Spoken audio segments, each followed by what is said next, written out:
let's talk about feeding bread and pasta to a worm farm. This is just my personal opinion. So let's get down to business. So enjoy the video.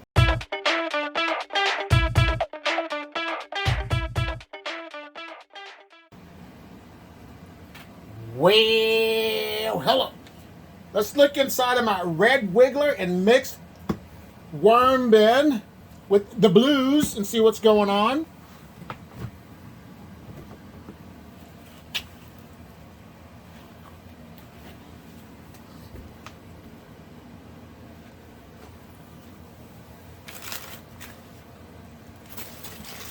All of the food scraps on this side.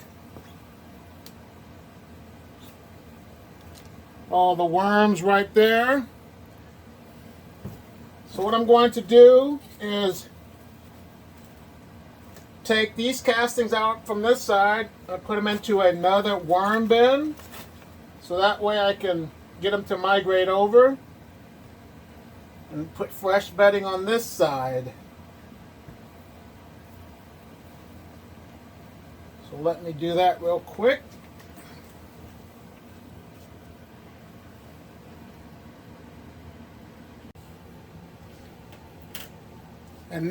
And now with this worm bin, I have took the old castings out, put them into another bin or tote, so I can start to bait them out.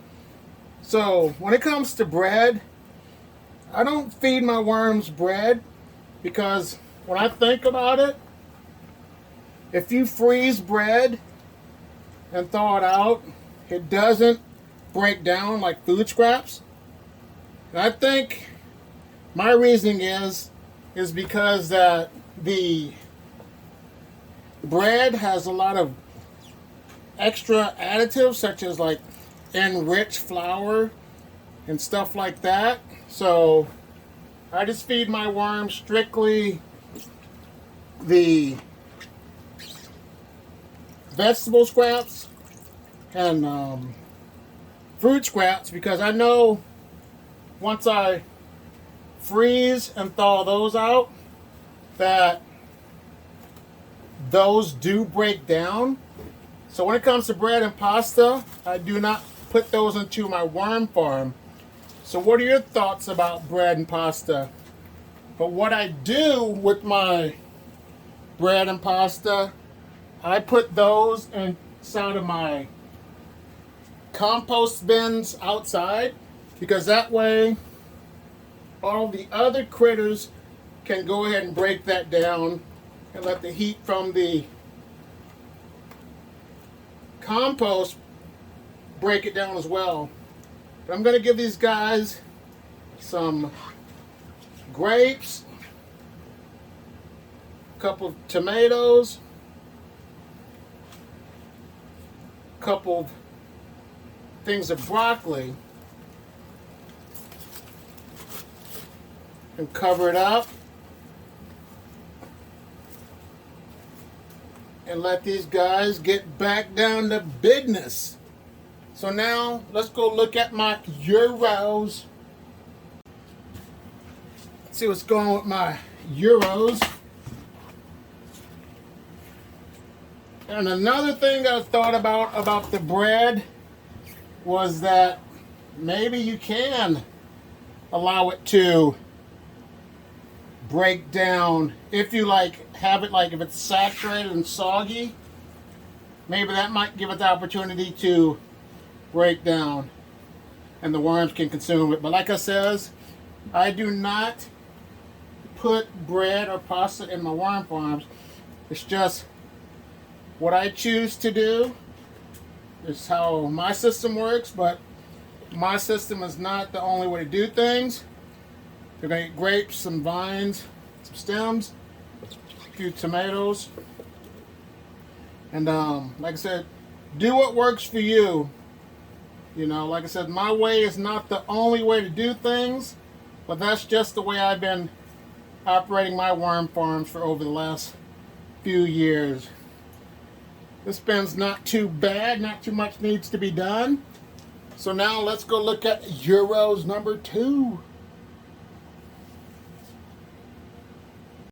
All right, let's see what's going on. Euros. There's a couple worms on the lid, mating. A couple on the side right here.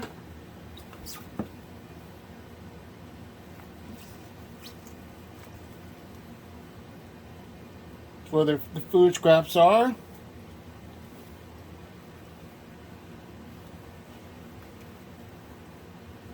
I'm not going to harvest these castings until I get my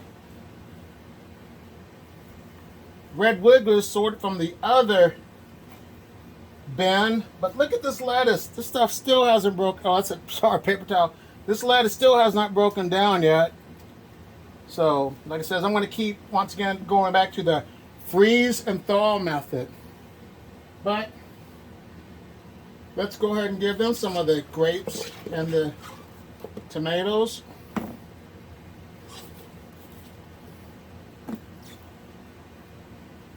And I'm giving them the tomatoes in moderation.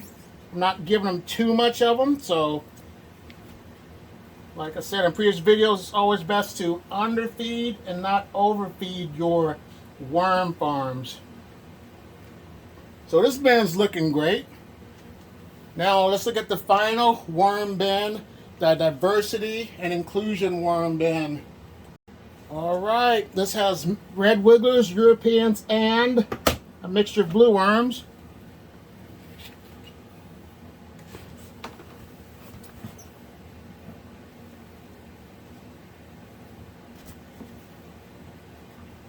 This is where they were fed last time. No holes, it's soggy. I'm not worried about the moisture levels because there's enough bedding in there to absorb it. So I think I'm happy with the results of the consistency of this worm bin.